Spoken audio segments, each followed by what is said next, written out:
30 years ago today, a deadly and destructive tornado ripped through Huntsville, killing 21 and injuring hundreds of others. WAAY 31 was the only station that remained on the air to keep our viewers informed. Tonight, WAAY 31 news anchor Pat Simon takes a look at lessons that were learned since that fateful day, lessons that could have saved lives. It's just unbelievable. It was one of Huntsville's darkest days. Rescue teams are working. A powerful 200-mile-per-hour tornado ripped through the city at one of the worst times, busy rush hour, and there was no warning. Amy Whitty is standing by. WAAY 31 was the only television station on the air to keep viewers informed when then Chief Meteorologist Gary Dobbs delivered this alert. And now we have a report of a tornado on the ground. That may have given a few life-saving seconds for people at home to take cover. Over 500 people were injured and 21 people died, most of them right there on Airport Road, where today a memorial wall honors them. Clear and everything? This was the only video recording of the 1989 tornado. Greg Talley had just purchased a camcorder. I mean, it was one of them things you'll never forget. And he didn't know at the time that he would be the only person to capture history. When I got done, I went inside and plugged it up to my TV, and I was like, there's the tornado. Well, that was then. Today, you can simply use your cell phone, take a picture of severe weather, send it to us so we can pass it along to other viewers.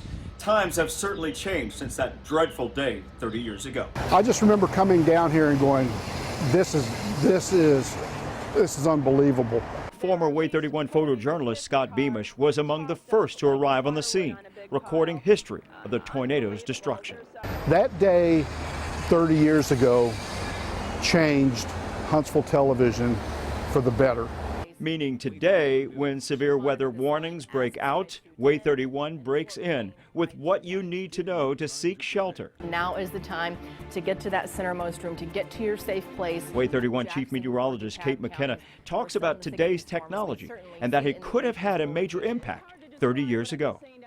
We had a severe thunderstorm warning issued initially with this particular thunderstorm. The tornado warning didn't come until there were spotters that started to note the circulation, and then it was issued. We're able to see inside the storm these days. We're able to see when that circulation starts to get a little bit tighter, and we're also able to see when that debris is being lofted, and we don't have to wait on visual confirmation. And that means timely and critical moments to help save lives.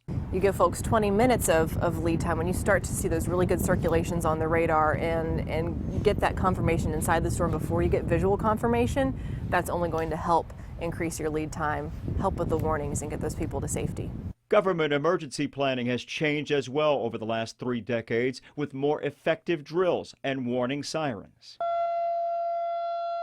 We happen to be at Jones Valley Elementary School when the monthly test siren went off. I will always remember seeing this for the first time and saying, I hope I never see anything like this again. Former WAAY 31 reporter Tim Hall, who also covered the aftermath of the '89 tornado, is now the spokesperson for the Madison County school system. He says crisis communication preparation among all government agencies and the media is key to saving lives. I have learned that you communicate your plans effectively on a regular basis. Tell people what they need to know when they need to know it. At Jones Valley Elementary, 3 dozen children in aftercare that day 30 years ago miraculously survived that tornado. Hall says today's technology and communication helps give advanced warning to help keep children and administrators safe. When you look at the aerial video from back then of all the destruction, and now look at the new aerial views of that school and also other buildings that had to be rebuilt since that day, many of them are more structurally sound today. Totally overwhelmed. Where do we start? Betty Lunsford described her initial feelings when she and her husband Joe, like many other homeowners that day, lost their homes and precious memories inside.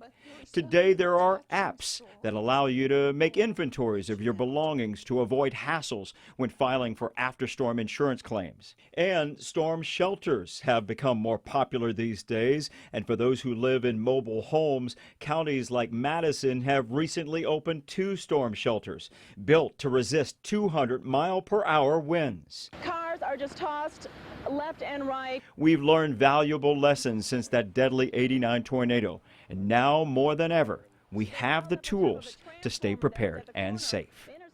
In Huntsville, Pat Simon, WAAY 31 News.